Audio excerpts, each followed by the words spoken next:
ugomba kuba ubuzima bwumva uburyo abandi bababaye kakujya nawe uzawumva ubabaye ku bwawe.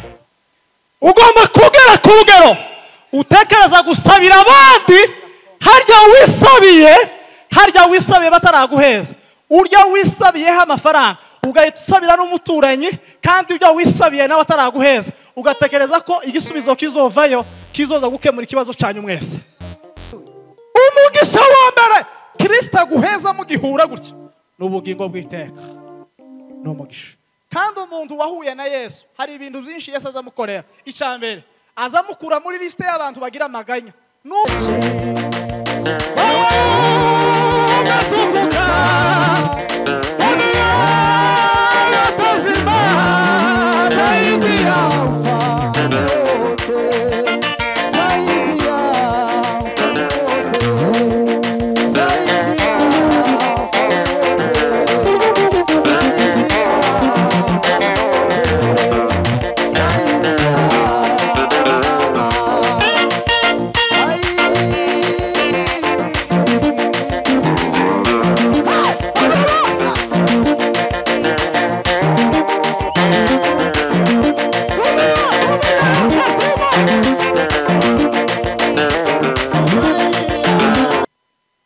Bwana sifiwe sana. Turatangira dushima Imana. Imana tugiriye neza ikatugeza muri iki gihugu ndetse ikabitugejeje no muri iri torero. Izina ryayo rihabwa icubahiro cyane. Ashima Imana nanone ubw'itorero gospel Shumba. Imana ibaheze umugisha mwinshi. Amen. Ntabwo tuziranye cyane ariko twe turabazi kandi turabakunda. Imana ibahezagire cyane. Shima Imana nanone ko muvandimwe Evangeliste Gatabazi ndetse na Gapapa kabo tuziranye cyane.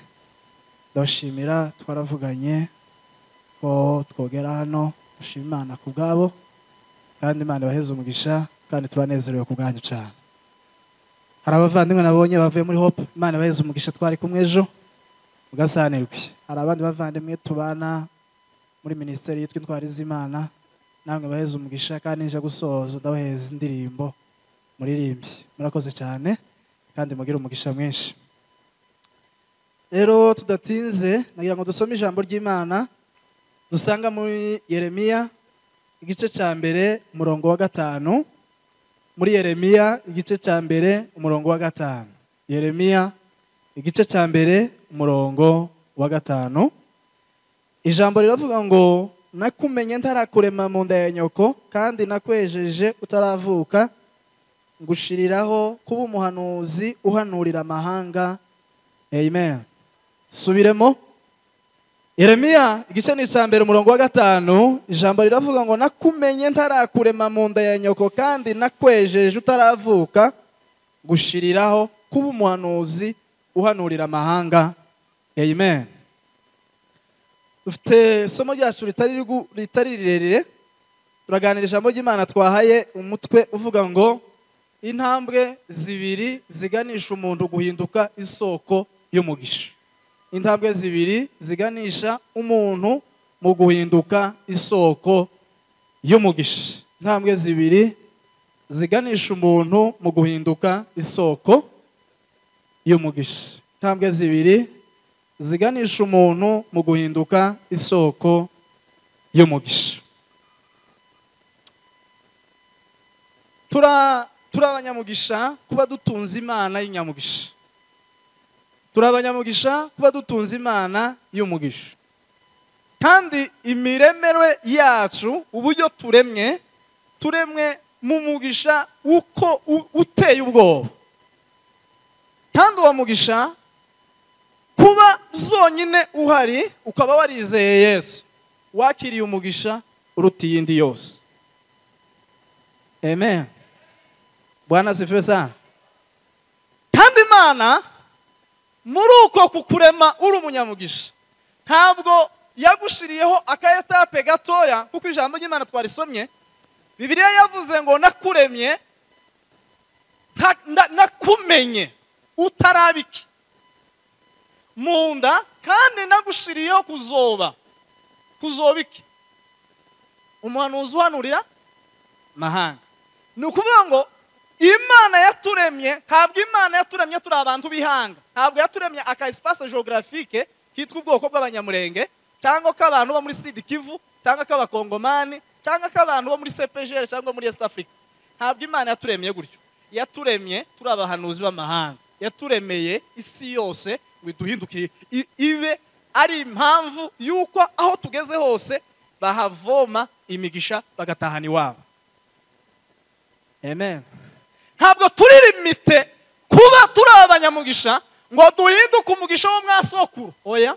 Ntabwo turi abanyamugisha batoya bo guhinduka umugisha wo mu bwoko. Oya. Turi abanyamugisha bo guhindukira isi yose umugisha. Amen.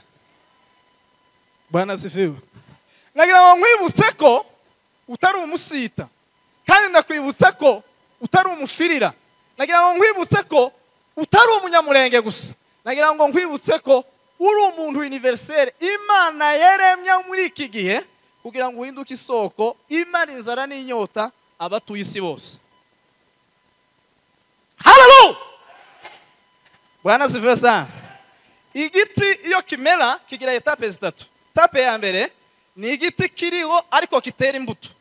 Etape ya kabiri ni igiti ariko kugira ngo izo mbuto zikiveho mukagitera imijugujugu. Hanyuma hari iyindi etape ya gatatu igiti kigeraho kubera umuyaga nuko imbuto zeze zikihanura, wowe gusa icara munsi yaco urasanga imbuto zihazaguye, uzitoragure uhitahire. Hari igihe rero Imana iturema ishaka tuva mu rugero rwo kubaho nta mbuto dufite, ariko kandi n'igihe tweze imbuto titurinde ko badusaba tugahinduka isoko y'umugisha, aho dutangira kugenda imbuto gusa tuzita kugira ngo abantu bose batugeraho nibicara munsi yacu basorome, barye, bashira inzara kandi bashira inyota. Amen. Hallelujah. Amen. Umugisha ni ubushobozi Imana ibikira abana bayo mu isi y'umwuka, ariko mu isi y'umwuka ibizanira isi y'umubiri, hanyuma bitugereho abanyamubiri nabo babibone. Umugisha ni ubushobozi Imana ifata ikabikira abana bayo mu isi y'umwuka. Isi y'umwuka ikikonekta n'isi y'umubiri, ikabishikiriza umubiri, ikabishikiriza isi igaragara, kugira ngo n'abadafite ubushobozi bwo kurangiza mu isi y'umwuka babibonere hano hafi, ibi impamvu yo guhimbaza Imana. Kandi nanone iyo umunyamugisha yahuye n'ubutayu bw'igihe kirekire, si impamvu yo gucika intege, si impamvu yo kuzohinduka igikwazo hagati mu bantu, cyangwa ngo azogira umutima mubi ku bantu bose batigeze bamufasha kugira ngo ave muri cya kibazo. Ahubwo ubutayu bw'umunyamugisha ni igitabo cy'amateka cyandikirwa ku buzima bwe, kizohinduka inyunganizi y'abantu bose bazohura n'ibibazo nk'ibyo yari yarahuye nabyo, bakagira umugisha, bakagira inkomezi zivuga ngo ubwo mpuye na kino kibazo hari kanaka wahuye naco, kandi Imana yamutabaye cyagiye niyo Mana nanje mfite izakinkuramo, naje mpinduka ishimwe y'abatuye mu isi. Amen. Bwana sifiwe sana. Tugiye kurangiza ukunguku. Hallelujah. Amen.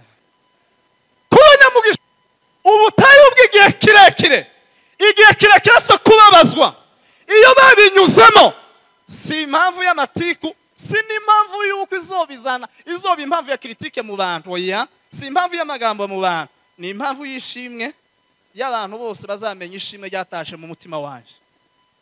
Hari ubuzima bwanditse mu gitabo cy'Itangiriro ibice 50 umurongo wa 15 kugeza kuri 21 bivuga ngo ubuzima bw'umugabo witwa Yosefu, aho bivuga ngo turi kumwe, bivuga ngo bene se wa Yosefu babonye ko se yapfuye, ngo barabazanya ngo none ko data yapfuye, ngo bizogenda gute niba Yosefu azatwitura ingano y'ububi twamugiriye. Hanyuma ngo bakora inama yihuta, ngo baravuga ngo reka baje imbere baje gusaba imbabazi. Bagezeyo baramupfukamiye baravuga ngo data tarapfa, yaradutegetse bino ngo ubabarire bene so igishumuro n'ibyaha bagukoreye. Ikintu cya mbere Yosefu yakoze, akimara kubyumva ngo yararize. Kandi impamvu Yosefu yarize si uko bamusabye imbabazi, ahubwo nuko ngo Yosefu yatekereje ko bene se bagitekereza ko yozobitura inabi, kandi nabi yarapfuye kubera kwakira Imana. Amen. Hallelujah. Ubuzima bw'Imana mu buzima bwacu. Iyo Imana yinjiye mu buzima bwawe, ubundi Imana igira kamere nyinshi, ariko kamere zayo zibiri zibanze. Kamere ya mbere ni urukundo. Kandi urukundo iyo rwaje mu buzima bwacu, ruza gukora umurimo umwe wo kwica urwango. Noneho ngo umuntu nagerageza gushaka kwanga, ndetse bakamunyuza imbere y'umuntu usa n'uwangitse, ngo nashiramo imbaraga zo kumwanga, ngo ananizwe nuko nta rwango akigira kubera ko yarufushije kubera kwakira Imana yitwa urukundo. Paulo yigeze kunanirwa gutanga ubusobanuro hejuru y'urukundo, yandikira Abikorinto ba mbere igice cya 13 umurongo wa 4. Ku murongo wa mbere hazavuga ngo nubwo navuga indimi z'abamarayika, kavuga n'indimi z'abantu, ariko ndafite urukundo, byose byaba ari iki? Ariko noneho ku murongo wa 4 ananirwa rero urukundo yosobanura ngo atange definition iri un peu exacte qui se termine par un point. Aravuga ati non, je vais définir l'amour par des signes, kugira ngo umuntu wese nimuzohura nawe mukabona bino bimenyetso muzamenye ko yakiriye Imana yitwa urukundo. Ikimenyetso cya mbere aravuga ngo umuntu wuzuye urukundo wakiriye Imana ng'urukundo. Ikimenyetso cya mbere ngo nuko yihangana, urukundo rurihangana. Kandi kwihangana mu magambo abiri, kwihangana ni iki? Kwihangana ni ikibanza Imana irema ngo ugihagararemo, ngo utegerereze uwo wihanganiye kugeza ahindukiye, kandi ngo uhague umunezerewe. Kwihangana ni uguhagarara mu kibanza ugategerereza uwo wihanganiye kugeza ahindukiye, kandi ukahaguma unezerewe. Imana ni ya mbere ifite kwihangana. Wibuke bya bindi wakoze n'ibyubamo, ariko Imana irakwihanganiye ntiyayikuvuma. Yesu ntahabwira Imana ngo mwice, irakwihanganiye kugeza uhindutse kuri ya ngeso yakunaniye, hanyuma ngo uzaraganwe n'abana b'Imana ubwami bw'Imana. Kwihangana ni uguhagarara mu kibanza ukihangane, ugahagarara utegereje kuzohindukira kwa wa muntu, ariko ukahaguma unezerewe. Kandi impamvu yo kwihangana nuko buri muntu wese afite aho yihanganiwe. Umuntu ushoboye byose nagire urya. Umuntu ushoboye byose, ushoboye Icyongereza n'Igifaransa n'imvugo zo muri Ukraine, umuntu ushoboye byose nagire urya. Kawo.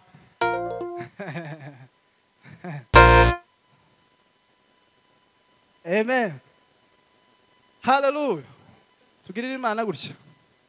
Bwana sifiwe. Kuba nta muntu ushoboye byose ni impamvu yo kwihanganirana, kubera ko aho udashoboye turahakwihanganira. Hari ijambo ry'Imana rivuga ku makuru y'umugabo witwa Mose. Bibiri zivuga ngo bamaze guhamagara Mose, urumva Evangeliste Gatabazi, ngo yahamagaye Mose imubikamwe amakuru yagombaga kubwira Farawo kugira ngo azoreke ubwoko bw'Isiraheli buje muri Kanani kumutambira ibitambo. Imuheza amakuru, ariko Imana imaze kumuheza amakuru yari izi ko Mose atazi kuvuga neza, kandi Farawo ntazayumva abantu bamemaguza, azayumva abantu b'intyoza bazi kuvuga neza. Hanyuma Imana imuheza amakuru, ariko imwima akanwa ko kuyavuga. Ihamagara murumuna wiwe witwa Aroni, imuheza akanwa, imwima amakuru. Siko byagenze pastor. Imana yahamagaye Mose, imuheza amakuru yagombaga kubwira Farawo kugira ngo Farawo arekure ubwoko bw'Isiraheli buje kumutambira ibitambo muri Kanani, ariko imwima akanwa ko kubwira Farawo, imurekera kumemaguza. Hanyuma ifata murumuna we witwa Aroni, iyo umuheza kumenya kuvuga, imwima amakuru. Umurimo w'Imana ukuntu uzumera, bamwe irabahamagara ikabaheza amakuru, ikabima kumenya kuyavuga. Abandi ikabaheza kumenya kuvuga, ikabima amakuru, kugira ngo buri muntu wese amenye ko adashoboye byose, kandi buri muntu wese ari inyunganizi ya mugenzi we. Hallelujah. Bwana sifiwe. Uzi kuvuga, Imana yamwimye amakuru. Ufite amakuru, Imana imwima akanwa ko kumenya kuvuga, kugira ngo buri muntu wese azamenya ko, kandi umutima warambwiye ngo buri muntu wese agira ahantu amemaguza. Uko buri muntu wese wicaye hano afite ahantu azamemaguriza. aho uzumemaguriza ni kwa kundi uzi kuririmba ariko udafite ifaranga zo kujana muri studio uzumemaguza mu ikofi.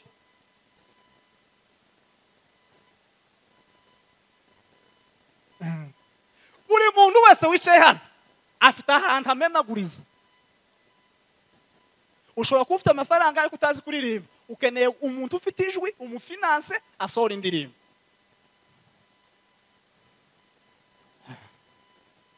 Siko kuri.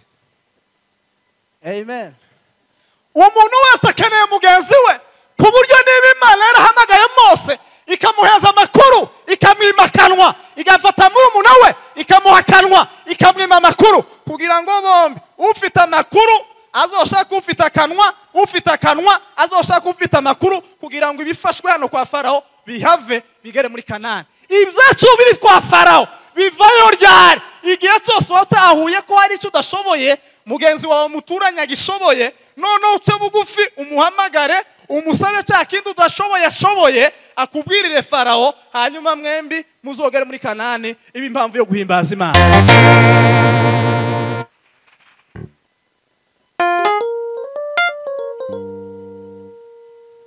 Hallelujah. Hallelujah. Iyo Farawo abimenya yari gucisha make akitonda yabonye inzira yo mu mazi agira ngo n'inzira isanzwe. Hallelujah. Hallelujah. Ahantu twasayana ejo nahoze mbabwira amakuru avuga ngo muri ico gihe ngo hima uwundi mwami utarigeze kumenya Yosefu, ngo ahamagaza ibisonga n'ibikomangoma ngo bige inama y'ubwenge, kandi muri iyo nama habayemo ibintu bitatu. Icambere ngo hari inama y'ubwenge, icakabiri ngo batoranyije abagore bagomba kwica abana b'abaheburayo kazi ku ntebe y'abavyaza, icagatatu bari bavuze ngo haba urupfu, kuvuga ngo hari ubwenge, hari abadamu batowe, hari n'urupfu. Ngo barangize bamaze gukurotira inama yarangiye ivuga ngo ntiyagire umwana n'umwe wo mu bwoko bw'Isiraheli w'umuhungu uzongera kubaho. Bahita batora bagomba kubica.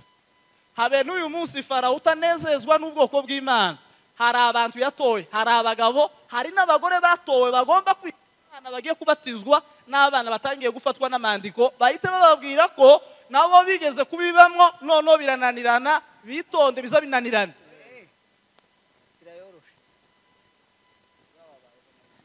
Abo ni abadamu batowe. Mu kanwa kabo ntihaba inkomezi, haba gusa impamvu yo kwerekana ko bigoye kandi batazogereye kuko nabo ntibagezeyo.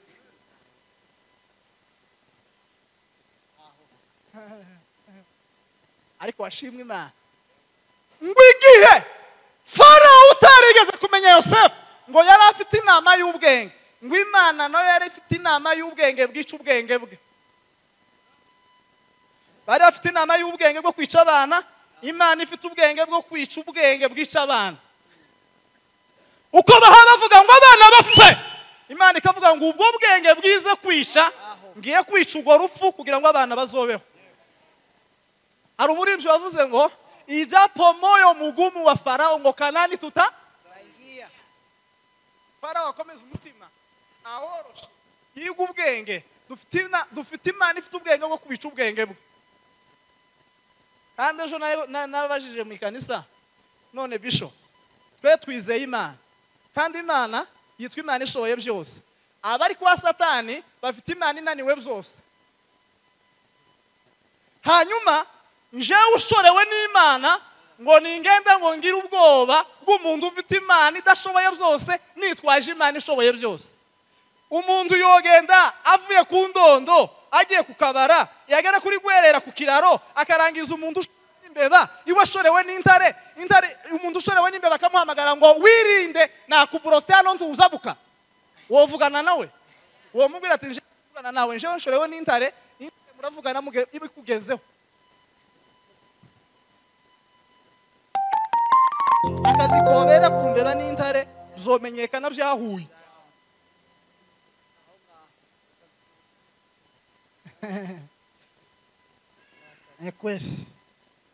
Hallelujah! Hallelujah! Fitima Imana yumva amasengesho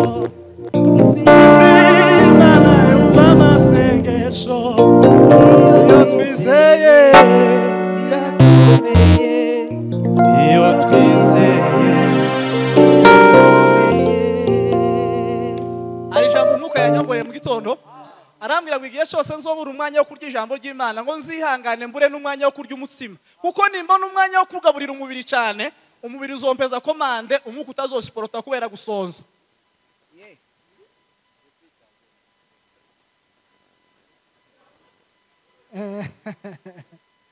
Bwana sifiwe sana. Muvuge ngo amen. Umuntu nabura umwanya wo kurya ijambo ry'Imana wo gusoma ijambo ry'Imana azihangane ntarye n'umutsima kuko nagaburira umubiri ukahaga cyane ukagira amavuta menshi uzoguheza komande iremereye ukubwire kwiba cyangwa gusambana kandi uzobikora kubera ko umutima wawe n'ubugingo bwawe burashonje tibuherutse kurya nta gipande bufite bworasisha kamere yawe ikubwira kwiba kubera ko umaze iminsi ugaburira umubiri ariko ubugingo bwawe wamwimye zo kurya. Nubura umwanya rero kurya ijambo ry'Imana tukarye kawunga.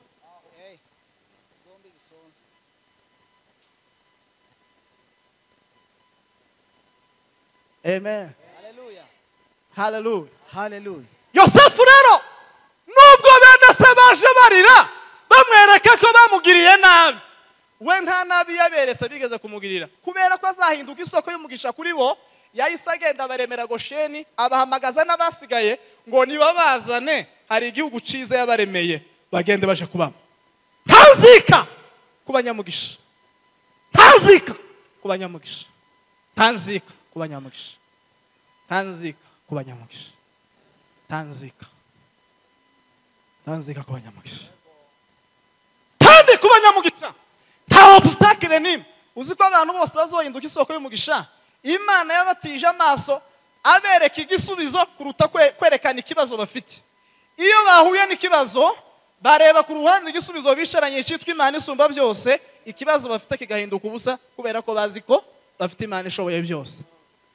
Ariga Dawudi ngo yigeze kuja iriya kandi hari igikomere Dawudi yarasa n'ufite yatewe n'abavyeyi biwe wibuke ko yafashe bakuru biwe baje kwiga igisirikare uwe baramufata aja kuragira intama ni ikimenyetso cha faiblesse bamubonagamo wowe uri faible cyane ti wo kwiga igisirikare nguzobishoboreje kuragira intama wowe ngaka gakoni uje kuragira bakuru baba bafite ibituza biri nibyo kwikorera imbunde nibaje kwiga nibo bazoba batware ariko wowe uzomutware w'intama ajayi ngo agereyo atangira entraînement y'umwuka yo kugwana n'idubu n'intare kandi cy'intare zari zaje gukora zari zaje kumwaka izina yari afite izina ry'ubwungeri icyo zashakaga zagashaka ngo zitware intama noneho witwa umwungeri atakaza ubwungeri kubera ko ntacaragiye.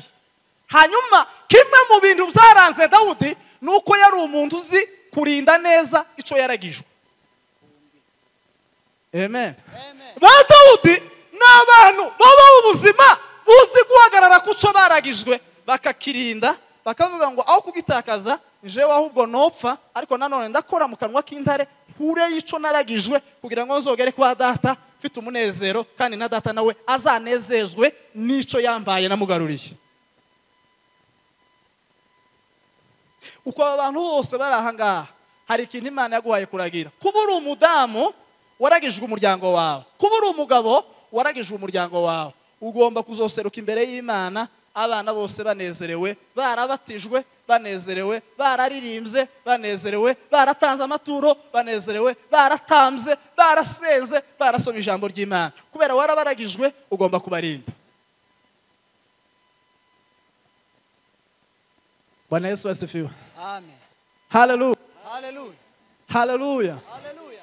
Dawudi rero yabayeho ubwo buzima kandi wibuke hari irindi jambo ryabaye ngo igihe Imana yatumye umuhanuzi kuja kwimikisha umwe mu bana base kuba umwami ngo yagiye ngo agereyo ngo se azana abana bose ngo aravuga ngo ngaba bana tora mu mwami ariko ntiyazanamo Dawudi ngo yabareba gutya akabona nta mwami urimo akabaza nta wundi arabati abana baraba ngabo ticakora hari kandi kana kadahari kagiriya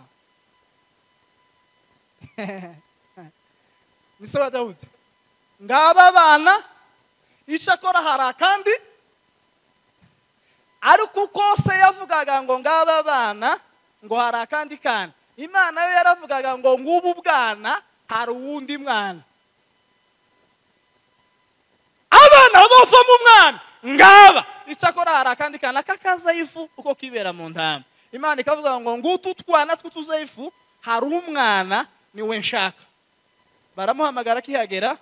Hari igihe rero ubuzima bw'abantu baduklasa bakavuga ati aka kari mu bwana cyakora hari abandi bana. Mu gihe Imana yo ireba ikiri mu mutima ikavuga ngo nguyu mwana icyakora hari utundi twana. Dawudi ajana kugaburira bene se iriya ku rugamba, yagiye afite tageti imwe yo kuja kugaburira bene se ibyo kurya se yamuhaye ngo agereyo, kubera ko azahinduka isoko y'umugisha bw'ubwoko bw'Isiraheli. Yarahageze amaze gukemura ikibazo cyo mwabo, abo mwabo basangiye se na nyina ngo baheze ngo bamare kurya, ariko babona bafite indi alerte. Abaza amakuru, ikibazo kirahanike batse urabaza amakuru, nta muntu wawurangiza hariya Goliyati. Twebwe twize blende eshatu, tuzi kurasira hasi no hejuru, mu mazi no mu kirere, ibintu byose turabizi. Uriya mugabo yaratunaniye pi, abati njewe ko none numukubita jewe wowe ko ndamureba gutya kurikije ukuntu nabanye n'Imana. Abagabo bazi kurasa hasi, bazi kurasa biza abakomanda ba parakomando, twarananiwe. None wowe mwungeri w'intama none turafiki kubera iki? Bakuru biwe bari baramaze gukata umufureji, bari Dawudi ntibigeze batekereza ko Imana yo mukoresha ngo azohinduke igisubizo cy'ubwoko bw'Isiraheli. Hari igihe rero ubuzima bw'abantu buca umufureji kandi bugatekereza ko igisubizo kizova ahangaha, ariko Imana igatekereza ku yindi ngambo akaba ari izanamo igisubizo. Ni ukuri hari igihe abisi bakureba bakakubona nka Dawudi, bakabona nta cyiza kizova iwawe kandi nta bushobozi bwo kwica Goliyati bwo turuka iwawe, ariko Imana igukoreshe mu izina rya Yesu kugira ngo uhinduke icyo abantu batari biteze mu izina rya Yesu. Amakuru arazamuka, amakuru arazamuka, amakuru arazamuka, amakuru agera kwa Sawuli. Ati mumuhamagare hano. Ati ndi hano. Ambara rero. Njyewe sinamenyere, sinayumva bwira. Umuntu utazi no kwambara ararwana. Dawudi yari umwana muto ushimisha Imana. Dawudi yari umwana muto ushimisha Imana. Yararirimbaga inyuka n'ibiganga, yararirimbaga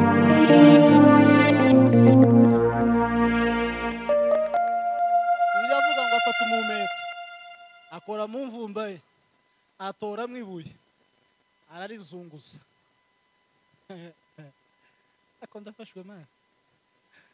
Haleluya! Biravuga ngo ararirekera, ararirekura.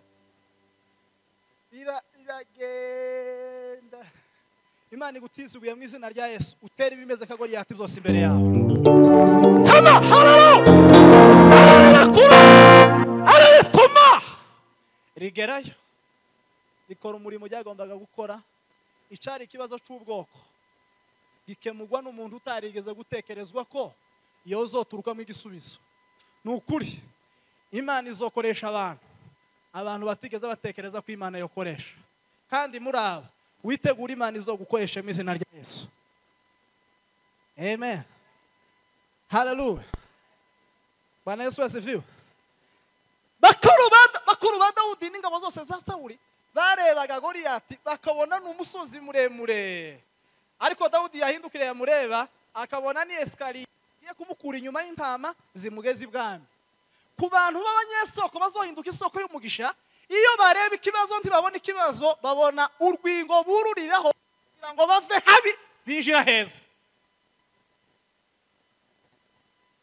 Ku bantu bazohinduka isoko y'umugisha, iyo bitegereza Goliyati wabo ntabwo bazamubona nk'ikibazo, bamubona ka esikariye bazodugiraho kugira ngo binjire mu masezerano Imana yabahaye. Ni ukuri hari amasezerano Imana yaguhaye, kandi bimwe mu bibazo abandi bareba nk'ibibazo nibyo bizohinduka urwingo uzuririraho kugira ngo winjire mu masezerano.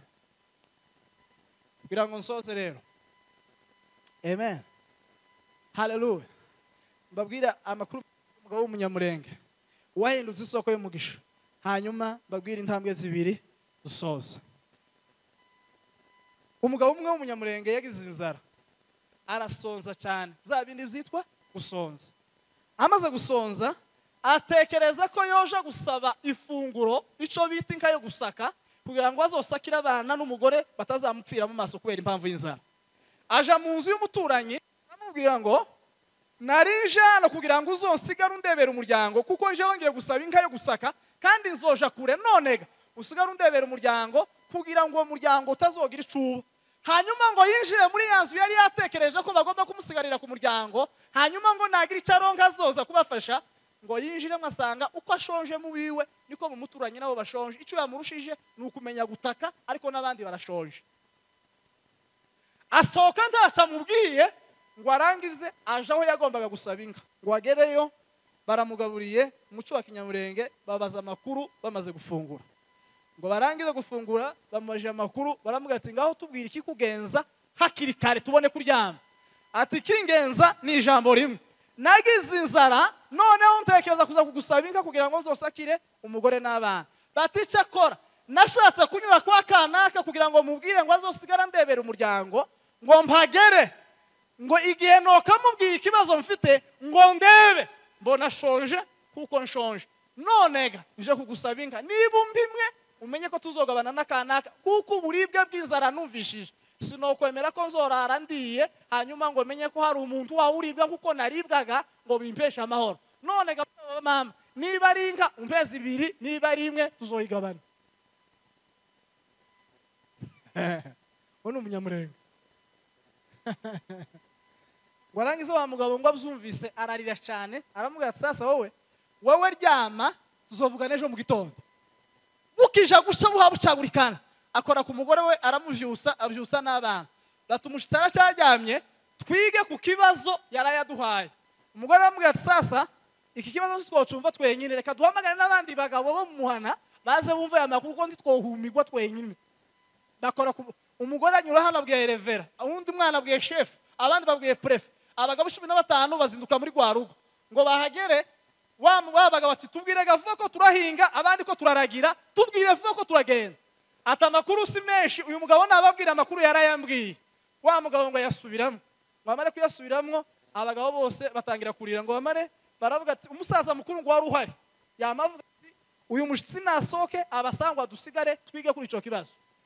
Abagabo bakicumvikana pana bene ibingibi, umuntu asigaye yandika ku rubuga umusaza mukuru, umugabo mukuru, umuperezida wa famiye w'imyaka 80 akavuga ngo ejo dufite inama. Kwamumvaga ngo gatoye ngo iyo nama ntayihari, ngo kandi ngo muze ngo tuzohangana. Wowe urahangana na so wanyu perezida uragwayo. Haleluya, Bwana Yesu asifiwe. Ngo arangize wabaga ngo bavuga amakuru yose. Umusaza mukuru wari uri mwabatse mwumvise amakuru y'uriya mugabo, batwayumvise. None batoya uyu mugabo ni gitangaza. Umugabo uhawe usabira mugenzi we atarahabwa icyo hayasaba, ko muramwumva gute? Wowe wumvishe ute ati uyu mugabo ntabaho? Wowe wumvishe ute ati uyu mugabo ateye ubwoba? Bati wowe wumvishe ute ati uyu mugabo sinzi? Aho mugihe mwese mwatangaye, ta mugabo winjiye muno usohoka datanze inka. Turatanga inka zingana nuko turi muno. Bati muri bangahe muno? Baturi 15, inki 15. Uwinyana y'ikigondo, uw'ikimasa cy'umusengo, uw'inka y'amashara, inki 15. 15 bahamagaye wa mugabo.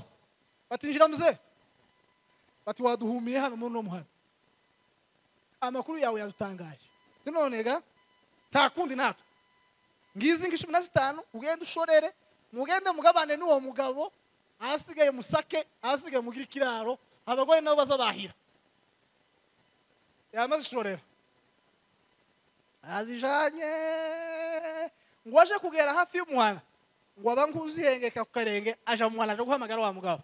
bati kanaka bati niki nawe uzuma guhamagara cyane bati ngwinana ngo araza ngo agera mu ati urabona zino nka bati zinizanje nawe je nawe tugira inka je nawe hari inka tugira niba wibye inka urashaka kunsiga icyaha ubonye ko prison tuzoyisangire batoya izi nka amubwiye amakuru kuntu uzagenza ngo arangiza avuga ati sawa izi nka 15 nizanje nawe umwe ni 7 undi 7 indi sigaye tuyitange mu ikanisa dushima Imana imwe bayitanze mu ikanisa 14 umwe 7 bavuga ati sasa duhahira abana n'abagore izindi zisigaye twubaka ikiraro zigume hamwe kuko nubundi twaziherewe hamwe ubagize ikiraro no amakuru ni magufi ara makuru ariko nibaza kuri ico kibazo hagati bisho hagati y'uyu mugabo wagiye gusaba inka akanyura ku nzu y'umuturanye agasanga shonje akaje kumusabira atamubwiye ko azomusabira n'uyu mugabo wasabiwe none atazi ko yagiye gusabirwa n'uyu mugabo warariwe bwa mbere akagwibwa no makuru akiga inama yo guhamagara abandi bagabo n'uyu musaza mukuru wategetse ngo abantu bose batanga inka hanyuma niri kanisa ryakiriye inka ritarabafashije kandi ryari rizi ko bafite inzara ninde wahuye n'ibintu biremereye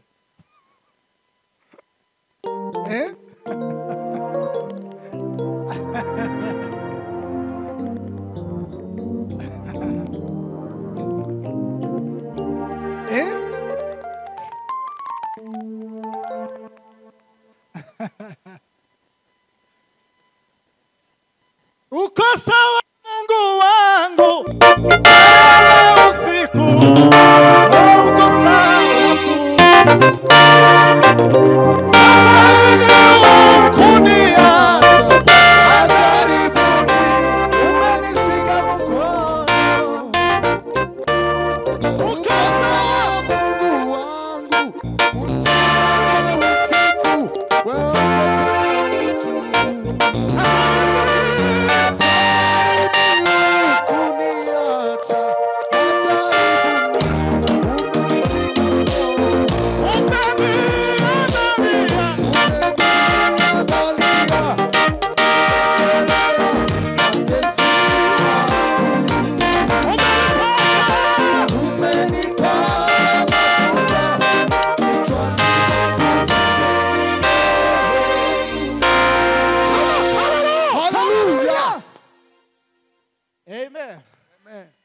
Timuransubiza uyu mugabo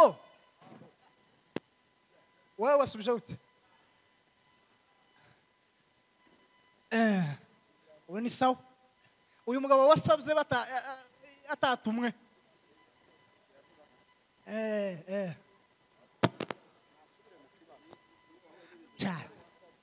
cyane iyi kanisa ryo ryakiriye ritarafashije ikanisa ryakiriye inka ritarigeze rico bamarira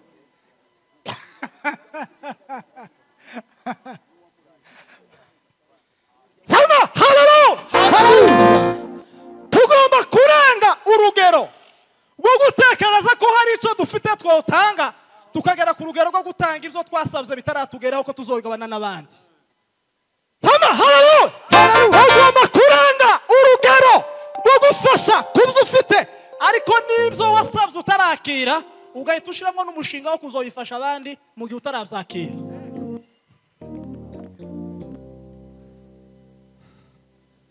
Sema amen Baneza baziviwe abakecuru mwego mwavuze gute ikanisa noneho ubutunzi bw'ikanisa ni abantu ariko mu gihe ikanisa ritegetse abantu ntibumvire ikanisa urabona kuko ikibazo kiri mu bantu we yavumbuye irindi jambo rishya Bwana sifiwe sana tugomba kurenga gapa tugomba kurenga ku rugero rwo gutekereza ko utanga ishati kubera ko ari izo ufite ariko none ishati wasabye ku muntu kanaka ugatekereza ko uzoyambarana na ntagawa nubwo utarayihabwa umushinga wo kuyambara ugatushiramwo no kwambarana nanje mu gihe utarayishikira. Amen. Intambwe zibiri rero kugira ngo dusoze. Intambwe zibiri ziganisha umuntu kuzohinduka isoko y'umugisha. Intambwe ya mbere. Intambwe ya mbere iganisha mu guhinduka isoko y'umugisha ni uguhura na Kristo. Ni uguhura na Yesu. Intambwe ya mbere ni uguhura na Kristo ari we soko y'umugisha. Kandi umugisha wa mbere Kristo atanga ni agakiza n'ubugingo bw'iteka ryose. Haleluya. Bwana asifiwe. Haleluya. Umugisha wa mbere Kristo aguheza mu gihura gutya n'ubugingo bw'iteka n'umugisha. Kandi umuntu wahuye na Yesu hari ibintu byinshi Yesu azamukorera. Icambere azamukura muri liste y'abantu bagira amaganya. Nubwo hari ibintu bisa naho bizomutera amaganya, kubera ko atuze Yesu utagira amaganya, amaganya ararangira kubera ko azi afite assurance yuko atuze Yesu utagira amaganya.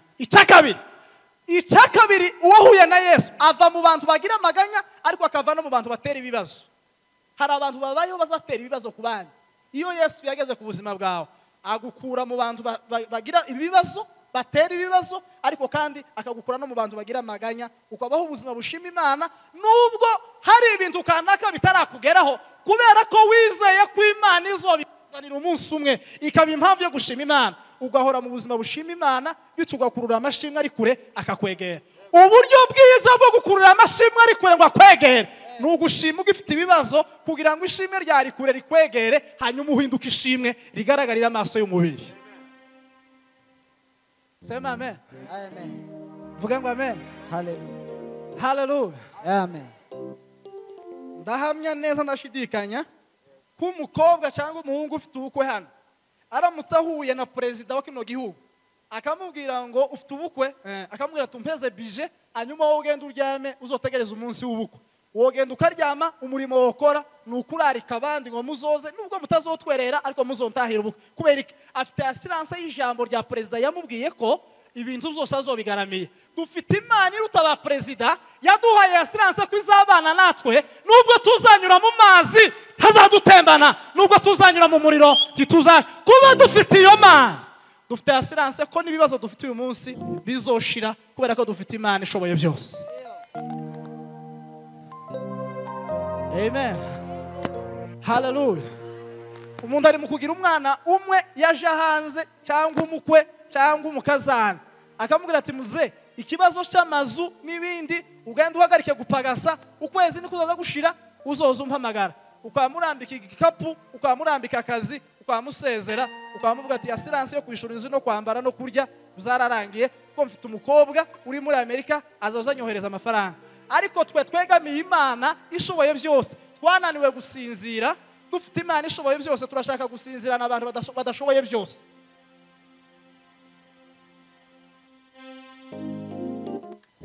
Mukiyaga bari abigishwa ngo bashanye na Yesu umunsi umwe, ngo bageze mu bwato hagati, ngo umuyaga uraza. Umuyaga nguze bamagira ubwoba, bareba Yesu bakabona arasinziriye, bireba bakabona nibo bari maso, hanyuma bakagira ngo barabona kurusha Yesu usinziriye, kandi Yesu usinziriye arabona kurusha abo babona. Bama bavuga ati turapfuye, Yesu wasinziriye tukaba ari twe tubona tugiye gupfa. Bo bari bazi ngo nibo babona cyane kurusha Yesu usinziriye, kandi Yesu usinziriye niwo wabonaga cyane kurusha abo babona. Ngo baramukoraho bamwe ati timwikomeza, batoya muzuse Yesu mumubyuze, wamukoraho Yesu reba hariya urasinziriye n'ibibazo dufite hano.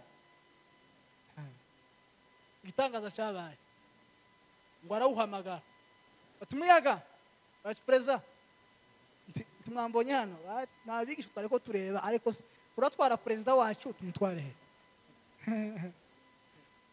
Sama haleluya.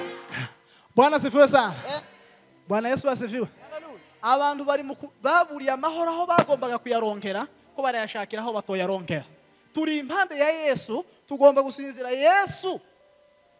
Abigishwa ngo barahindukiranye ngo barabaza ati uyu muntu tubana ntasanzwe, umuntu ufite Airtel y'amazi, karahamagara amazi yameza amatwi, yaguze umuriro, yasharije telefone zawe ko zirakora, azi nimero z'umuyaga, umuyaga yawuhamagara itaba. Ati uyu muntu ndasanzwe. Nukuri umuyaga ukuremerereye, ufite amatwi yumva Yesu, umubwire Yesu arahamagara kandi azatuza. Sama halo! Abigishwa bagize ubwoba. Bari kumwe na Yesu ugomba gutegeka. Ngo bamuvyutse ahamagara umuyaga wari ufite amatwi yumva Yesu, wari ufite telefone ihura n'iya Yesu. Umuyaga uratuza, abigishwa bibona ubusa, batangira kuvuga ati yo, kumbe tubana na perezida w'umuyaga, tubana n'Imana ishobora ibibazo byacu, hanyuma tugakomeza kugira ibibazo, tugakomeza kwiganyira, dufite Imana imara amaganya. Amen. None se umuntu uzubura bitotsi ngo imbeba yasheganyije mu wiwe, ngo imbeba ngo yasheganyije, agahita yibonamo nyirasenge, agahita buri bitotsi. Kandi gamba babwiza ukuri, imbeba kugeza Yesu agarutse tizizohaha kandi tizizohinga, zizoza zirinda uko uhashe zijyeho kugeza Yesu aje.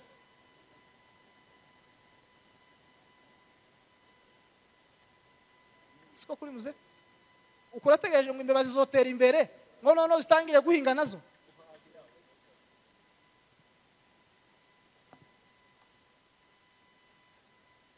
Bwana sivesa uko inyamaswa zose zirimo imbeba n'izindi zifite abasponsa, zirajyanye zirasinziriye, zizi ko gapapa nahaha zizoryaho.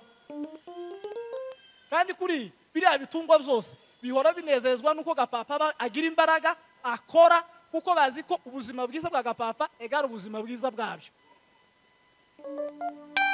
Utuze ari ibintu byinshi n'inyamaswa n'ibiti biragusengeye kugira ngo ubeho neza, kuko kubaho neza kwawe bifite inyungu nabyo.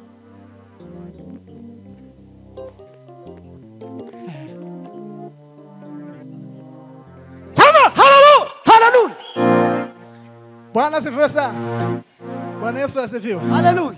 Nimundeke ndirimbe nahuye na Mesiya, Kandigura n'uwo Mesiya si bisanzwe, uwahuye nawe ahinduka musha.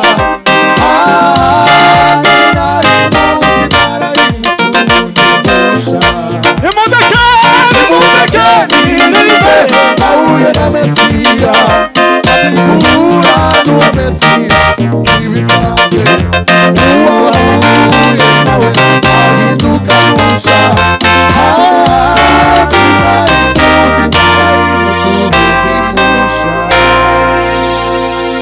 Bwana Yesu asifiwe. Hallelujah. Intambwe ya mbere ikwinjiza mu kuzohinduka isoko y'umugisha. Abantu bagera munsi yawe ukamera nk'igiti cyeze imbuto cyane, noneho zisigaye zihanura zonyine, zitategereze ko bazitera imijugujugu kugira ngo zihanuke, zikihanura zonyine. Wicara munsi ibiti zonyine ugatangira guhanura ibyufwa n'ibiguhi, ugatangira kurya ukagubwa neza.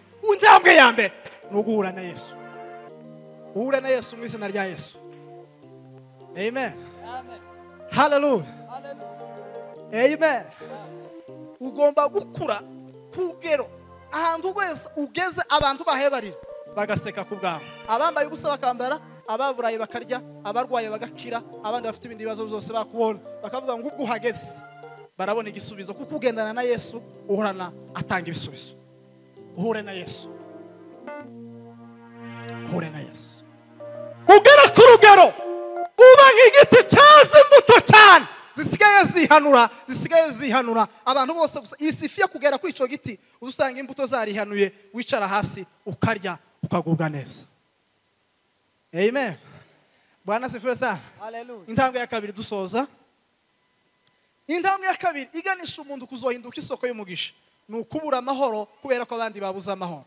Ni ukubaho ubuzima bwabuza amahoro kubera ko hari abandi babuza amahoro. Apana kubura amahoro kubera ko wayabuze, ahubwo ukabura amahoro ukarya ugahaga, ariko kumva urashonje kubera ko wamenye amakuru yuko hari umuturanyi ushonje. Kweri kabisa. Maze ucuranga papa agasirimba. Uzawumva gute iyo wicaye hagati y'abantu? Ubundi abantu bose bazohinduka isoko y'umugisha bahora banezezwa kwicara hagati y'abantu bagaburiye kuruta kwicara hagati y'abantu bamugaburiye. Ni ukuvuga ngo iyo umuntu ageze ku ntambwe yo guhinduka isoko y'umugisha, umunezero wiwe nuko yicara hagati y'abantu yagaburiye kuruta kwicara hagati y'abantu bamugaburiye. Aza ashakisha uburyo yicara hagati y'abantu yagaburiye kuruta kwicara hagati y'abantu bamugaburiye. Uyu munsi unezezwe no kwicara hagati y'abantu wambitse, apana kwicara hagati y'abantu bakwambitse. Curanga data dusoze.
Bwana asifiwe. Bwana Yesu asifiwe. Amen. Bwana Yesu asifiwe. Amen. Tugomba kubaho ubuzima burinda butekereza ko dusabwa tugasabira abandi mu gihe twagiye kwisabira n'ibyo twisabiye bitaratugeraho. Amen. Tugomba kugira umutima uzamuse wumva ububabare bw'abaturanyi kuko tuba twumva ububabare bwacu. Tugomba kugira imitima yumva ububabare bw'abaturanyi kakugeza wumva ububabare bwawe. Ugomba kuba ubuzima bwumva uburyo abandi bababaye kakujya nawe uzawumva ubabaye ku bwawe. Ugomba kugera ku rugero utekereza gusabira abandi harya wisabiye bataraguheza, urya wisabiyeho amafaranga ugahita usabira n'umuturanyi kandi ibyo wisabiye nawe ataraguheza ugatekereza ko igisubizo kizovayo kizoza gukemura ikibazo cyanyu mwese. Turi soko y'umugisha kandi turi soko y'umugisha w'abanyamurenge. Tugomba kuzutwerera mu rugo rwo kwa sokuru ngo nugera kwa sokuruza ngo utange make, ngo nugera ku banyamurenge ngo utange ubusa, ngo nugera ku bakongomani ureke. Ugomba gutanga, ugomba guhinduka isoko y'umugisha y'abantu bose batuye mu isi. Tubeho ubuzima buhinduka isoko Imana inzara n'inyota abantu bose batuye mu isi. Nibagera iwacu abafite inzara barya bahage, abambaye ubusa bambare, abafite ibibazo by'imitima bahumeka Imana kubera ko twakira Imana ishoboye byose. Mwakira ijambo ry'Imana. Comeka.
Amen.